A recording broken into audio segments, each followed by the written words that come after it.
गणतंत्र दिवस भारत का राष्ट्रीय पर्व जो हर साल 26 जनवरी को मनाया जाता है।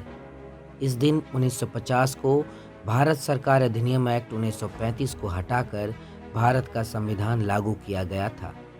संविधान लागू करने के लिए 26 जनवरी की तारीख को इसलिए चुना गया क्योंकि साल 1930 में 26 जनवरी को ही देश के पहले प्रधानमंत्री जवाहरलाल नेहरू के नेतृत्व में इंडियन नेशनल कांग्रेस ने अंग्रेजी हुकूमत के खिलाफ पूर्ण स्वराज का ऐलान किया था। ये तो हुई भारत के गणतंत्र दिवस की स्थापना की कहानी। अब आइए हम बताते हैं गणतंत्र दिवस का बिहार वाला कनेक्शन। ऐसा भी कह सकते हैं कि भारत को सही मायने में आज़ादी 26 जनवरी को ही मिली थी, जिसके बाद देश के पहले राष्ट्रपति और बिहार के गौरव डॉक्टर राजेंद्र प्रसाद ने 26 जनवरी को देश भर में गणतंत्र दिवस मनाने की घोषणा की। लेकिन गणतंत्र दिवस और बिहार का नाता सिर्फ इतने तक ही सीमित नहीं है। क्या आप जानते हैं कि सबसे पहले किस देश में गणतंत्र का कॉन्सेप्ट आया था? वो कौन सा देश या राज्य है जो सबसे पहला गणतांत्रिक राज्य है? आपको जानकर हैरानी होगी कि ये गौरव भी बिहार को ही है। जी हाँ, बिहार राज्य में स्थित वैशाली वो जगह है जिसे ऐतिहासिक प्रमाणों के आधार पर दुनिया का पहला गणतंत्र राज्य माना जाता है। वर्तमान बिहार राज्य के वैशाली जिले में आज पुरातन गणतंत्र वैशाली एक गांव के रूप में स्थित है। खास बात यह है कि यहाँ उस काल के स्तूप और शिलाएं आज भी आपको देखने के लिए मिलेंगे। हर साल बड़ी संख्या में सैलानी और शोधार्थी वैशाली आते हैं। यहाँ की स्थानीय भाषा बज्जिका है। ऐतिहासिक प्रमाणों के मुताबिक ईसा से लगभग 6 सदी पहले वैशाली में दुनिया का पहला गणतंत्र यानी गणराज्य कायम हुआ था।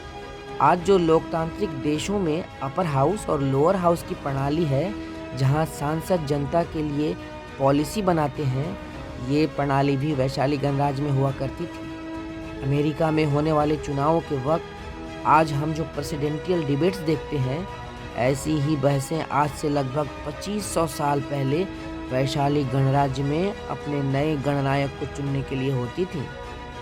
वैशाली में गणराज्य की स्थापना लिच्छवियों ने की थी। लिच्छवियों का संबंध एक हिमालयन ट्राइब लिच्छ से था। हिमालय की तराई से लेकर गंगा के बीच फैली भूमि पर लिच्छवियों के संघ द्वारा गणतंत्र सिस्टम की शुरुआत की गई थी, जिसका नाम वैशाली गणराज्य था। वैशाली गणराज्य को लिच्छवियों ने इसलिए स्थापित किया था ताकि उन्हें बाहरी आक्रमणकारियों से बचाया जा सके, और अगर कोई बाहर से आक्रमण करे तो गणराज्य को जनता का पूरा समर्थन हासिल हो। गणराज्य बनने के बाद ठीक ऐसा ही हुआ था। कालांतर में वैशाली एक शक्तिशाली राज्य के रूप में उभरा। इस प्रकार एक नई प्रणाली इजाद हुई जिसे हम गणतंत्र कहते हैं। इसे दुनिया के ज़्यादातर देशों ने अपनाया है और मॉडल ग्लोबल वर्ल्ड का बेस्ट सिस्टम माना गया है।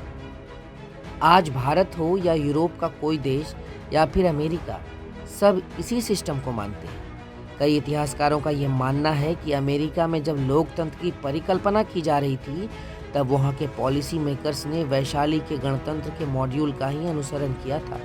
वैशाली को कुछ इतिहासकार गणतंत्र का मक्का भी कहते हैं। आज के गणराज्य में और वैशाली के गणराज्य में बहुत से फर्क हैं, पर मेन आइडिया वहीं से लिया गया था। वैशाली गणराज्य को नियंत्रित करने के लिए कुछ समितियां बनाई गई थी, जो हर साल के कामों पर बारीकी से नज़र रखती थी। ये समितियां समय के हिसाब से गणराज्य की नीतियों में तब्दीली लाती थी। जो काम आज के समय में किसी लोकतांत्रिक देश में जनता के द्वारा चुने गए सांसद करते हैं। अब सांसद शब्द सुन के मन खट्टा मत करिए। कुछ सांसद अब भी अपना काम बड़ी ईमानदारी से कर रहे हैं, सच में। अभी के लिए गर्व कीजिए कि हम बिहार वाले हैं।